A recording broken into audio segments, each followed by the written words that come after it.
हम जिस मुल्क में रहते हैं, हम किसी ड्राइवर से इतना भी नहीं कह सकते कि भाई तू 35 मिनट लेट क्यों आया। मगर तरक्की याफ्ता मुल्कों की अगर बात की जाए तो 35 सेकंड एक चीज लेट होती है, और उसी ही ट्रेन का ड्राइवर जाके मुसाफिरों की मिन्नतें करता है, मुसाफिरों के साथ वो सलूक करता है जिससे दुनिया दाद देने पर मजबूर हो जाती है। नाज़रीन, जब भी तरक्की याफ्ता मुल्कों की बात की जाती है तो जापान का नाम हमेशा लिस्ट के ऊपर दिखाई देता है।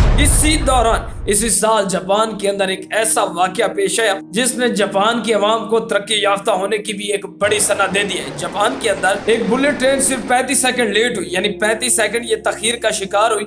ड्राइवर के चेहरे पर वो इत्मीनान नहीं था जो पहले वो ट्रेन चलाता था। ड्राइवर तमाम सवारियों से माजरत करता है और बदले में कहता है कि आज जो ट्रेन हमारी 35 सेकंड लेट हुई है, इसका जुर्माना मैं कुछ इस तरह से अदा करूंगा कि तमाम मुसाफिरों को उनकी रकम वापस कर दी जाएगी, क्योंकि हम अपने वादे के पाबंद नहीं रहे।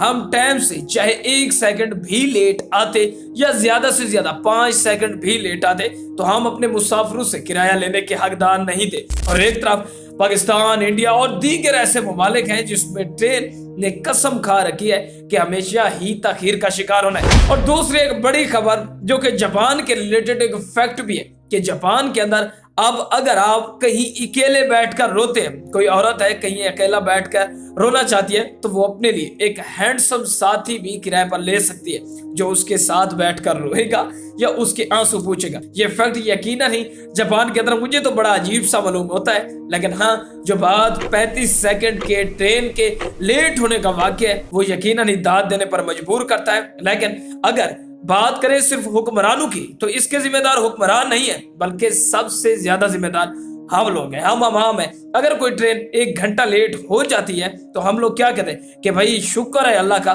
कम से कम मंजिल तक पहुंच तो गई है। हम जी सवार होते हैं अगली मंजिल तक 2 घंटे लेट पहुंचते हैं, हमें कोई फर्क नहीं पड़ता। जब हम अपने लिए आवाज नहीं उठाते तो हुक्मरान फिर इस चीज का, क्योंकि ट्रेन या लोकल सवारियों में आम आवाम ही सफर करती है ना, हुक्मरान तो इन चीजों में नहीं बैठते ना, उनके पास तो अपनी गाड़ियां हैं। और अगर कोई मुल्क तरक्की करना चाहे तो दोनों ही साइडों को ठीक होना पड़ता है, हुक्मरान भी ठीक होते हैं और अवाम को भी ऑटोमेटिक ठीक होना पड़ता है। तो ये एक नज़्मो ज़ब्त की और एक जुर्रत बहादुरी की मिसाल थी जिसे दुनिया ने दाद दी, और एक कौम किस तरह खुद एतमादी का सबूत देती है ये भी आप लोग हमेशा ही हम लोग जापान से सीखेंगे, चाइना से सीखेंगे।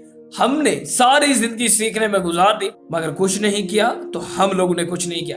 इंशाअल्लाह ताला दुआ करें हमारा भी वक्त आएगा, हमारा मुल्क भी तरक्की करेगा और अल्हम्दुलिल्लाह तरक्की की राह पे गामजन भी है। हमारे मुल्क के ट्रेन सिस्टम के रिलेटेड आप लोग कितने हद तक मुतमईन है? अच्छा चलो आइए ही आप लोग उसे कमेंट सेक्शन में पूछ सकते हैं। पाकिस्तान और भारत के अंदर लोग कितने फीसद ट्रेन के अमलों से और ट्रेन की कारकर्दगी से मुतमईन है? कमेंट सेक्शन में लाजमी बताइएगा।